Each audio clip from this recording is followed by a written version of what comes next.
He just a nice rapper. It's like Cam is a nice rapper. Yeah. Cam funny as a motherfucker. He is. You know what I'm saying? So it worked. You grew up seeing Cam and shit? Yes. So I got a funny story. I got a funny ass story I'm gonna tell you about Cam too. But yeah, I grew up seeing Cam. I didn't grow up with Cam like how Cam grew up. So you grew up seeing Cam, Mase, Big L, McGruff, Max B. I didn't really grow up seeing Max B, but I grew up with Max B's like his brothers. You know what I'm saying? His younger brothers. So Max B was a little older than us. Max B was outside before we was leaving the block. You know what I'm saying? Max was already catching charges, going, you know what I'm saying? So we still playing knockout on the monkey bars. Max was active. You know what I'm saying? He wasn't like playing freeze tag with the kids. Yeah. Like he was a little bit older than us. He was already outside. He was doing what he did. But definitely seeing Cam and Big L and all them, Mase, that shit made it real for me. It made it like you could do that shit. When you start rapping or taking rap serious?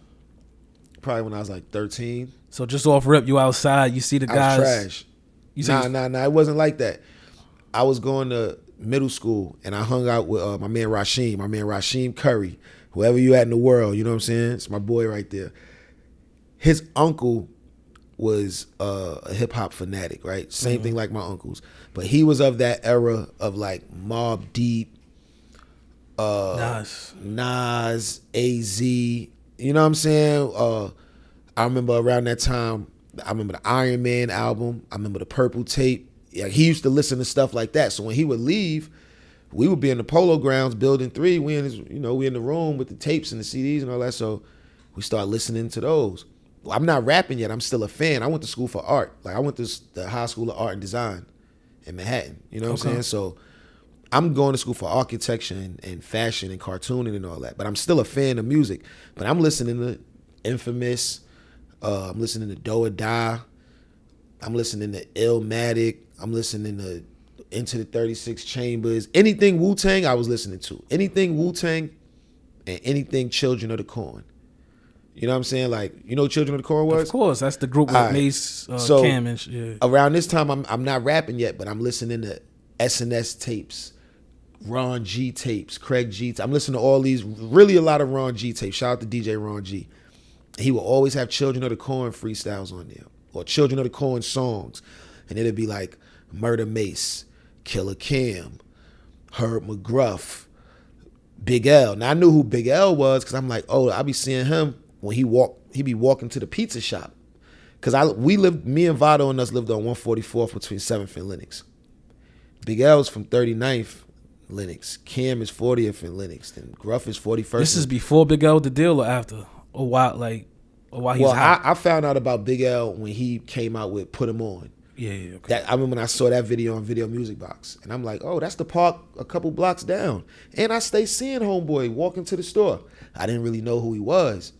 But then I start paying attention. Oh, the raps, I'll be MVP. I'm like, oh, I like that beat.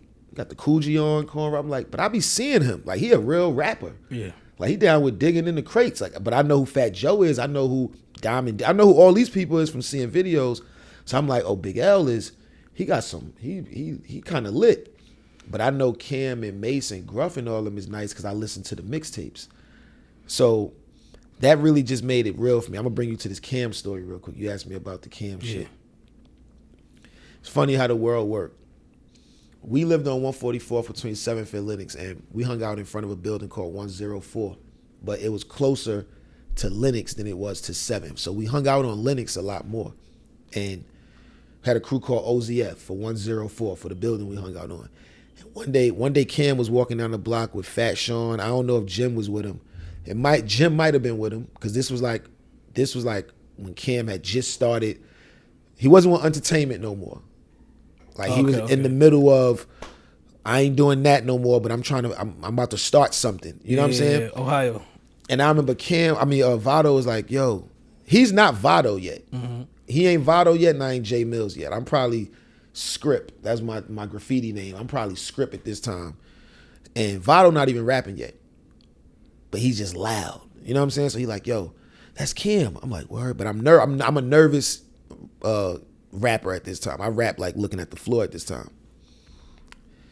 I promise you, he was like, yo, Cam, yo, hold up, my man want to rap for you. Cam stops. Yeah. Turns around like this. So now I'm like, yo, what you doing, y'all? He's like, yo, come here. So everybody like, yeah, they gassing it. So I get over there. He like, yo, shorty, let me hear something. Now, mind you, I'm a fan. How old are you at this time? Probably between 13, 14, probably 14.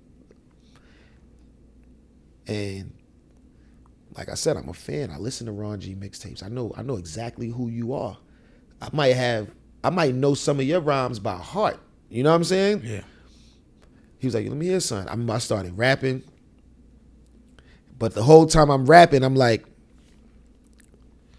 imagine somebody come up to you and start rapping right now, and they saying a bunch of fly shit, but they looking at your sneakers. Oh, yeah. He felt like it didn't match.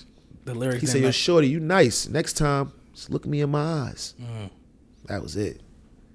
The Jae Millz you see now, and the Jae Millz you saw on Big in My Trouble or What, and on the Making the Band battle versus Ness, and shout out to all these people I'm talking about. We're going to get into that.